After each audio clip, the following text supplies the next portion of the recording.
Bonjour, messieurs, dames. Je me suis fait avoir comme un con. Je vous explique.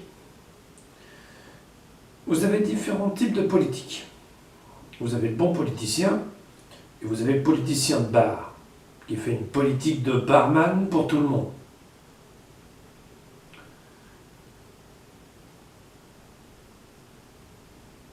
Anne Hidalgo arrive et propose 5 000 € pour chaque étudiant français terminant ses études.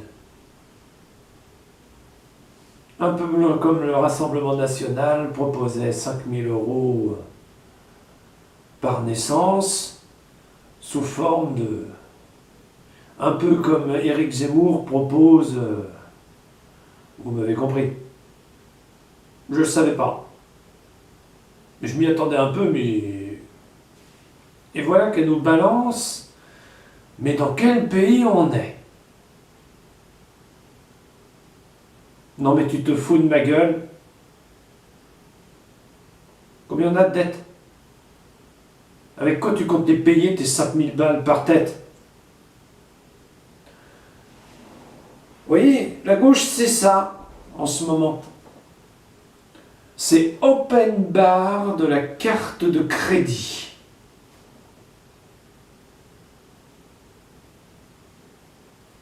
Ça a été ça sur Lyon.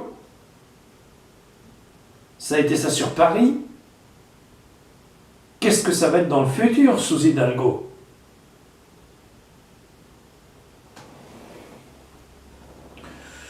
Donc, quand on aurait fini de nous prendre, nous de gauche, pour des cons, peut-être qu'on pourra parler politique. Je suis désolé. Désolé pour ceux qui sont de gauche. On a vendu nos culs à l'écologie. On a vendu nos culs pour des conneries absolument lamentables. On nous a fait miroiter mondes et merveilles. Littéralement.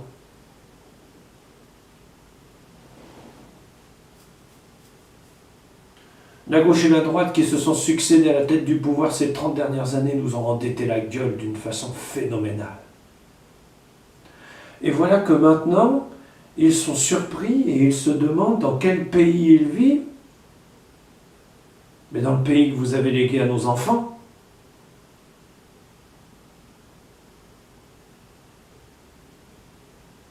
Vous pensiez raisonnablement qu'on allait faire confiance politiquement à une bonne femme qui était incapable de gérer une ville? Non mais vous vous foutez de nos gueules. C'est pas possible. Vous auriez dû présenter, je sais pas moi, Ségolène Royal à la limite. Au point où on était mort. Donc voilà, je savais pas que Madame Hidalgo allait faire la connerie de sa vie en balançant à des journalistes une idée idéologique à la con qui nous coûterait 25 milliards d'euros. Le tout payé en crédit. En créditant la France au passage. Je ne savais pas. Je ne savais pas qu'elle tenterait de sauver son cul comme ça. D'une faillite annoncée. Moi je vote Macron. Pas par désir, pas par desiderata, mais parce que c'est le meilleur. Vous avez vu un peu les autres guignols en train de s'entre-dévorer là?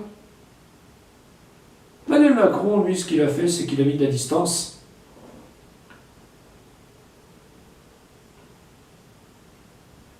Le 10 février, du 10 au 15,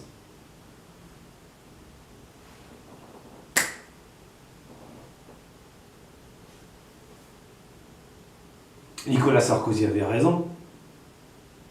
Laisse-les s'entretuer. Et vous croyez quoi? D'où ce petit monde communique?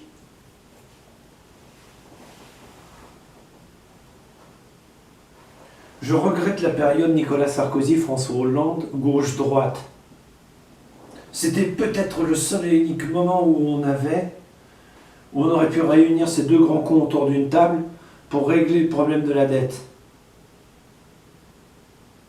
On l'a pas fait. Desiderata politique.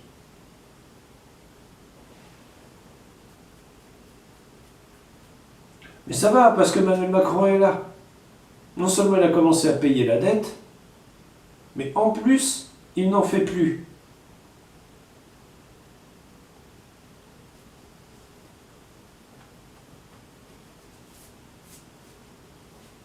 Comment vouliez-vous que le grand Emmanuel Macron règle 30 ans de je ne m'en foutisme complet en 7 ans? Comment vouliez-vous qu'il fasse? Vous qui êtes si malin. Ce n'est pas possible. Ça fait comme pour le reste.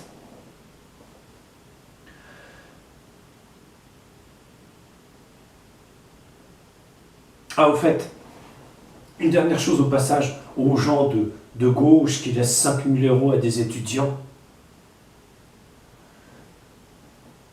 Les handicapés vivent sous le seuil de pauvreté en 2022.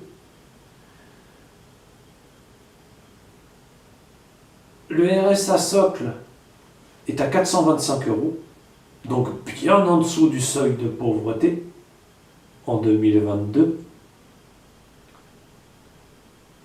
Les salaires n'ont pas bougé d'un iota sous la droite et la gauche.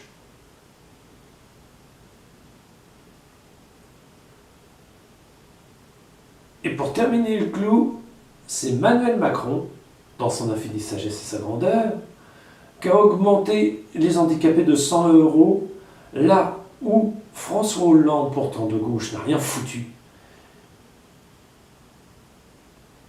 Et dans une moindre mesure, le grand Nicolas Sarkozy.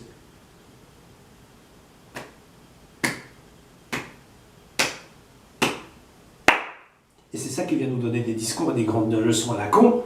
Dans quel pays on vit? Non mais tu t'es vu du con? Vous avez l'essence de ce coup de gueule. Et c'est pas terminé. Niveau conneries idéologiques et tout le merdier, vous avez oublié le volet écologique? Ils vont se faire une joie de vous le rappeler. Qui sait qui va payer son essence encore plus cher dans le futur pour coller à l'électrique? Ben c'est vous, monsieur, dame. Si vous votez pour la droite et la gauche. Ah, n'est-ce pas, madame Pécresse? Et les EPR, c'était une aussi mauvaise idée que ça? La gauche et la droite ont freiné les EPR ces 30 dernières années de façon fantastique.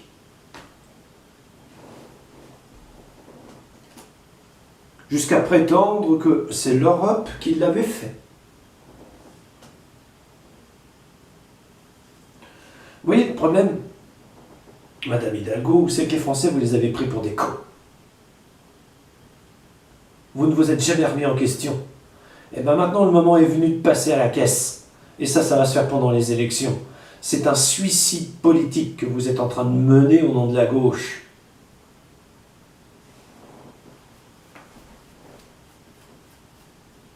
Et c'est pas fini. Donc là, vous avez eu une promesse idéologique. Ça s'appelle comme ça. Je suis vraiment désolé, mais ça a un nom. Attendez de voir la suite. Là, on va rire. C'était Christopher Kirk qui rend l'antenne. Je suis dégoûté et je suis de gauche. Mais de gauche. Je ne suis pas écologiste.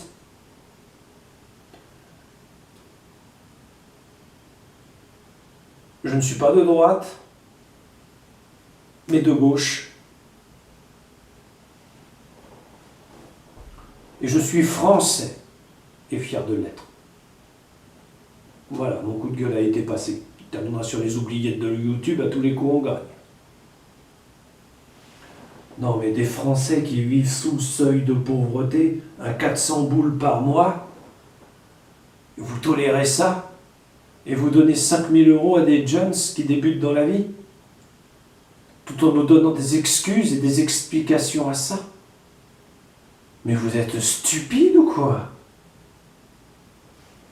Donc on pouvait aller que dans le mur des cons. Et là on y est, hein.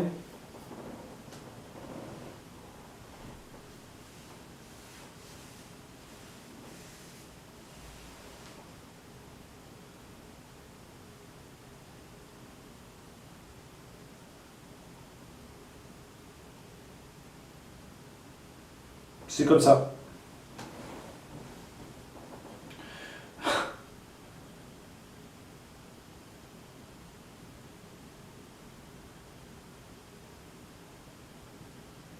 Mais dans quel pays on vit?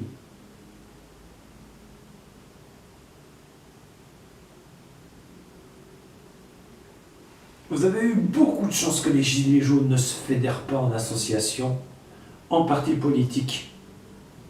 Parce que sinon, je vous dis pas dans quelle merde vous seriez pendant ces élections-là. Cette bande de gros cons incompétents de Gilets jaunes. Je pèse mes mots là, parce que je suis obligé de le faire à cause d'Internet. Mais il y aurait beaucoup à dire. Ils n'ont pas su se fédérer au bon moment et former un noyau solide. Résultat des courses, on a un melting pot internationaliste de complotistes.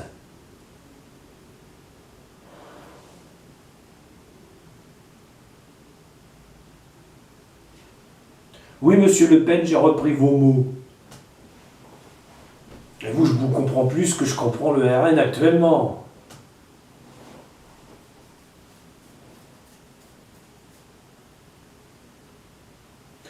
Donc, moi je vais te donner le toto là. Marine Le Pen va avoir à affronter le plafond de verre au deuxième tour. Une nouvelle fois. Grand gagnant Emmanuel Macron.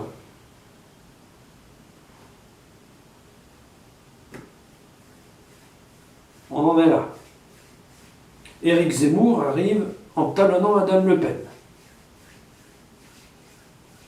Je ne sais pas si c'est lui qui se retrouvera au deuxième tour. Je ne sais pas non plus si c'est Madame Le Pen qui se retrouvera au deuxième tour. C'est la grande guerre des chiffres là. Arrive en troisième position, la droite, avec Madame Pécresse, qui s'est bien battue, faut quand même le dire. Elle a hérité d'un gros bébé là.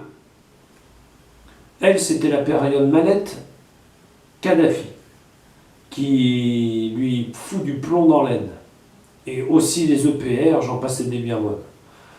Ne nous engueulons pas, ceux qui ont le plus travaillé à la fabrication de ces réacteurs, c'est la droite. La gauche molle n'ayant rien foutu.